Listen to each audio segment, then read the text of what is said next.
Esa noche fue rara desde el principio. Cecilia, mi esposa desde hace 6 años, había estado especialmente inquieta durante la cena. No paraba de mirar su teléfono, pero no con atención, sino con ese gesto ansioso de quien espera algo que no llega. Cuando se fue a dormir temprano, inventando un dolor de cabeza sin convicción, yo me quedé en la sala con una copa de vino, sintiendo que algo en el aire no cuadraba. Fue entonces cuando vi su laptop encendida sobre la mesa del comedor, abierta y con la pantalla iluminada en el borde. Algo dentro de mí me gritó que no debía acercarme, pero la curiosidad y una punzada en el estómago pudieron más. Al principio no había nada extraño. El navegador abierto con pestañas de Pinterest y recetas veganas, lo típico. Pero luego, una notificación de Gmail apareció en la esquina. Sin quererlo, el cursor del mouse se movió. La pantalla se activó completamente y su sesión estaba abierta. El asunto del correo era simple. Te extraño, muñeca. ¿Volvemos a vernos este fin de semana? No tuve que pensar mucho antes de hacer clic. El remitente era un tal Iván, sin apellido, pero con suficiente familiaridad en el tono como para volarme la cabeza. Leí todo. No una vez ni dos. 5 correos intercambiados en menos de 2 semanas. No eran mensajes explícitos, pero la complicidad, las bromas internas, las menciones a lugares donde habían estado juntos, todo estaba ahí. Había una fecha concreta, un fin de semana que, según ella, se había ido a un retiro de meditación. La mentira estaba escrita con tanta seguridad que dolía, y sin embargo, ahí estaba la evidencia de que no había estado sola, ni buscando paz. La había pasado con él, con ese Iván. No lloré, no grité. Solo sentí un frío inmediato que me heló la espalda y me llenó de una claridad espantosa. Cerré la laptop como si nada. Me terminé el vino. Me senté en silencio frente a la televisión apagada, con la mente corriendo a 1000 por hora. Le enfrento. Le pregunto quién es. ¿Qué hago con esto? No quería destruir la rutina de inmediato. Cecilia y yo teníamos una vida construida, una casa, proyectos. Incluso habíamos estado hablando de tener un hijo el próximo año. Pero esa noche, todo lo que creía tener se volvió humo. Decidí que no actuaría de inmediato. Decidí observar, esperar, preparar el momento. Y en mi mente se fue dibujando lentamente un escenario muy preciso. Su cumpleaños, en 2 semanas. Durante los días siguientes me volví otro hombre, aunque por fuera fingía normalidad absoluta. Cecilia no notó nada, o eso creo. Seguía en su rutina, trabajando desde casa algunos días, saliendo otros. Su teléfono siempre boca abajo, con bloqueos que antes no usaba. Yo no decía nada. Jugaba a ser el esposo de siempre. Pero cada noche, mientras ella dormía, yo repasaba mentalmente cada palabra de esos correos, como si fueran una confesión que me taladraba el alma. No sabía si Iván era un ex, un nuevo amante, un capricho. Pero lo que sí sabía era que esa mujer que dormía a mi lado cada noche no era quien yo pensaba. Su cumpleaños se acercaba, y mi paciencia también llegaba a su fin. Empecé a notar cosas que antes pasaban desapercibidas. Cecilia ya no me miraba igual. No era desprecio, no. Era una especie de distancia disfrazada de rutina. Me besaba en la mejilla cada mañana, pero sin ese segundo extra que solía alargar el contacto. Reía en la mesa, pero sus ojos estaban ausentes, como si su mente estuviera en otra parte o con otra persona. Yo respondía con mi mejor actuación. Atento, cariñoso, incluso un poco más detallista. La idea no era hacerla sentir culpable, sino hacerle creer que yo seguía siendo el idiota que no sospechaba nada. Ella, por supuesto, se acomodó a ese papel como una actriz de telenovela. Una tarde, mientras revisaba una caja con adornos para la fiesta que le estaba organizando, encontré una tarjeta que ella había comprado, aún sin escribir. Era una de 1900, esas con un diseño neutro, pero con un mensaje interno muy específico. Gracias por devolverme la sonrisa cuando más lo necesitaba. No era una tarjeta que se le regalaría a un esposo, menos cuando no había ninguna fecha especial entre nosotros salvo su cumpleaños. Me la guardé, no dije nada. Me limité a sonreír cuando volvió del supermercado y me preguntó si necesitaba ayuda. Me la imaginaba escribiendo su nombre en esa tarjeta, tal vez agregando algún chiste privado, algún guiño cómplice. Me hervía la sangre, pero respiré. Me estaba convirtiendo en un hombre peligroso, frío, meticuloso. Cada noche, mientras ella dormía con el cuerpo ligeramente girado hacia el otro lado, yo repasaba mentalmente el plan. No era venganza lo que buscaba. Era exposición. Quería que la máscara cayera frente a todos, pero sin gritar, sin escándalos. Solo con la crudeza de los hechos. Para eso, contacté a una amiga en común, Ana, que trabajaba en diseño gráfico y con quien tenía confianza. Le pedí que me ayudara a preparar un video sorpresa para el cumpleaños de Cecilia, con fotos, mensajes, momentos clave, una especie de tributo de pareja. Le pasé las imágenes y los clips, incluso los de nuestras últimas vacaciones, pero guardé un espacio final para mí, que editaría yo mismo sin que Ana supiera. Ese sería el golpe. Mientras tanto, Iván seguía escribiéndole, ya no desde Gmail, sino desde Telegram. Lo descubrí un jueves en la madrugada, cuando ella dejó el celular sin bloquear y fue al baño. La pantalla se encendió y ahí estaba. Te extraño, maldita mujer. Además, había fotos un poco subidas de tono, dejando poco a la imaginación. Así, tal cual. Ni siquiera me molesté en tomarle foto. No hacía falta. La historia ya estaba escrita. Ella volvió de hacer pipí, se metió en la cama sin decir palabra, y yo simplemente la abracé por detrás. Noté cómo su cuerpo se tensaba, apenas por un segundo.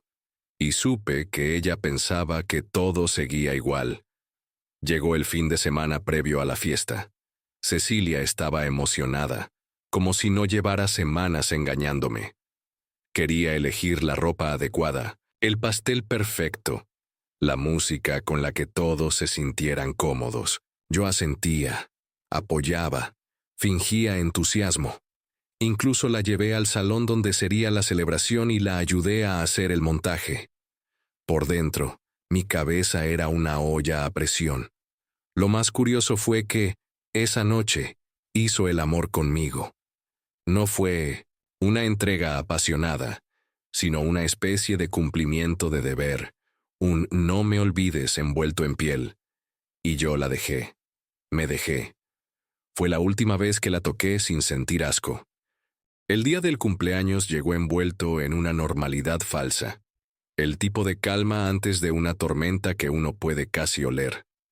Cecilia se levantó feliz, o al menos eso aparentaba. Se puso un vestido rojo que le encantaba, se maquilló más, de lo habitual, y cuando se miró al espejo dijo en voz baja, «Hoy va a ser un día especial». Yo, detrás de ella, fingí no escuchar. Solo sonreí, le di un beso en el cuello y le dije que la fiesta iba a ser inolvidable. Y lo iba a hacer. Aunque no por las razones que ella creía. Mientras ella terminaba de arreglarse, revisé por última vez el archivo del video. Los primeros minutos eran dulces, enternecedores.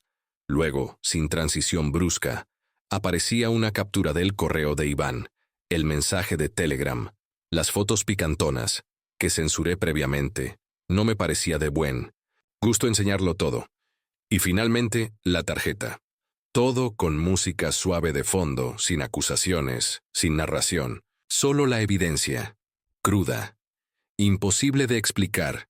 El salón estaba decorado como a ella le gustaba. Luces tenues, flores blancas, una mesa con bocadillos elegantes, vino y cerveza artesanal. Los invitados empezaron a llegar desde las 6.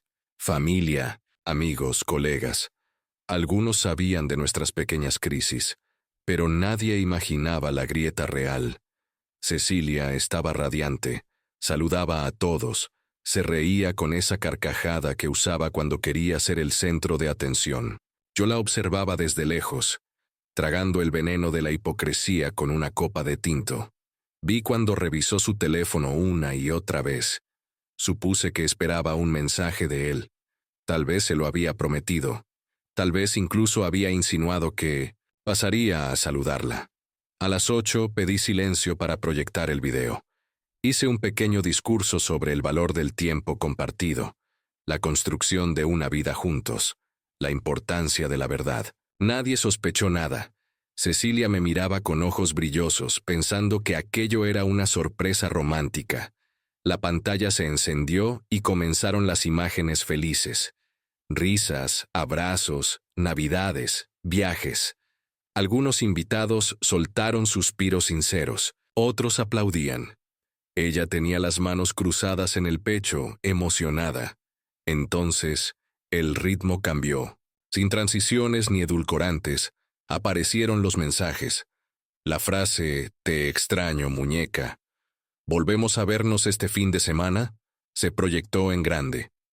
Silencio. Luego la imagen del mensaje de Telegram, las fotos y finalmente, la tarjeta. El salón quedó congelado. Nadie decía nada. Cecilia no se movía. Sus ojos seguían fijos en la pantalla, como si lo que veía no tuviera sentido. Luego me miró, pero no con culpa, no todavía. Me miró con rabia, como si yo fuera el que había traicionado, como si mostrar la verdad fuera más imperdonable que vivir una mentira.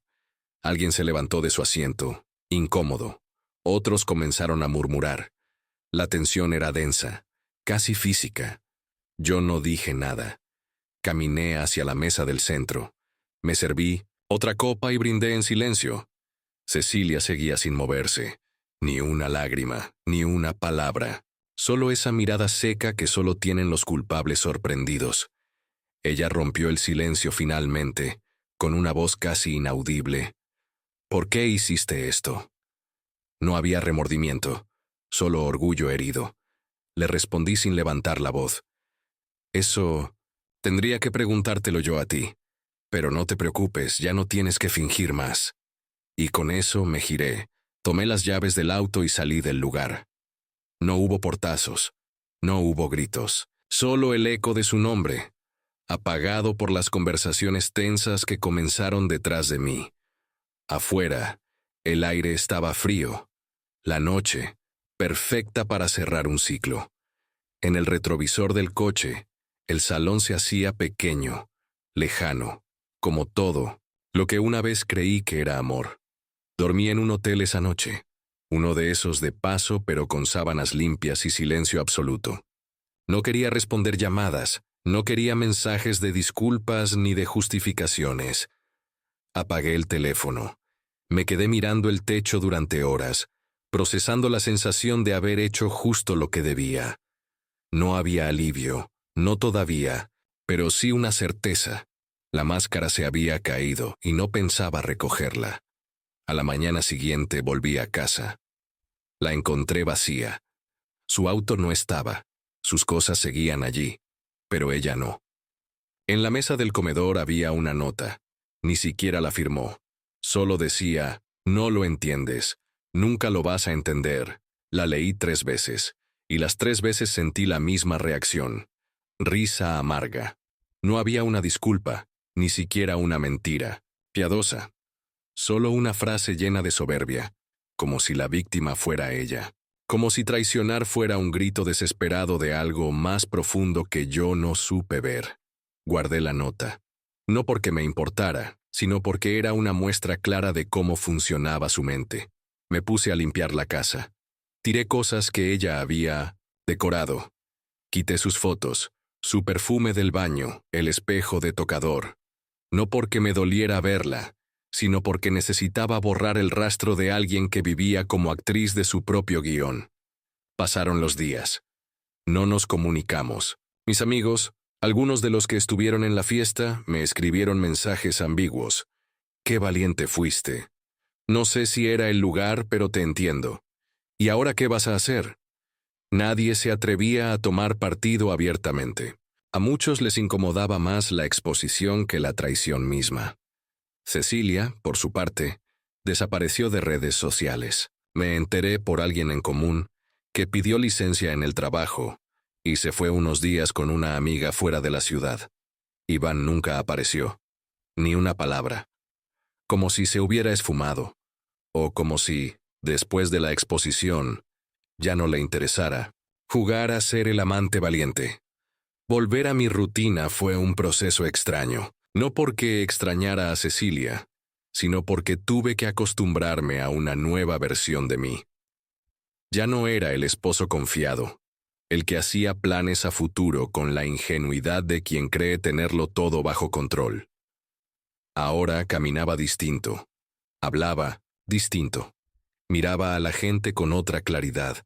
Supe quiénes eran mis amigos de verdad y quiénes solo compartían mesa porque era conveniente. También entendí que la fidelidad no se trata solo del cuerpo, sino del respeto básico, del compromiso real con el otro. Y eso ella lo había perdido mucho antes de que yo lo descubriera en un correo. Una tarde, semanas después, sonó el timbre. Era Cecilia. No traía maletas ni tono suplicante. Solo un gesto serio y una caja en las manos. Dentro estaban mis cartas, fotos, recuerdos nuestros. Me miró a los ojos y por primera vez vi un rastro de culpa sincera. No me pidió perdón, solo dijo, quería a alguien que me mirara como si fuera única. Tú me dabas estabilidad, pero él me hacía sentir viva. Me encogí de hombros. Entonces quédate con la sensación, porque él nunca te vio como algo más que un rato. Cerré la puerta. La escuché quedarse ahí unos segundos, sin moverse. Luego sus pasos alejándose. No volví a verla, ni a ella, ni a Iván. Y no me hizo falta. Después de esa última visita, la vida volvió a fluir, pero no como antes. Era otro río, uno más oscuro, más frío, pero también más honesto. No me hice la víctima. No anduve por ahí contando la historia como un mártir. Preferí dejar que cada quien sacara sus propias conclusiones. Algunos me miraban con lástima, otros con admiración mal disimulada, pero todos, sin excepción, bajaban el tono cuando mencionaban su nombre. Cecilia se volvió un tema incómodo, casi tabú, como una sombra que nadie quería invocar demasiado fuerte. Su ausencia, sin embargo, hablaba más alto que cualquier chisme. La casa se volvió un refugio, no una tumba. Redecoré cada rincón, pinté paredes, cambié muebles, vendí la cama.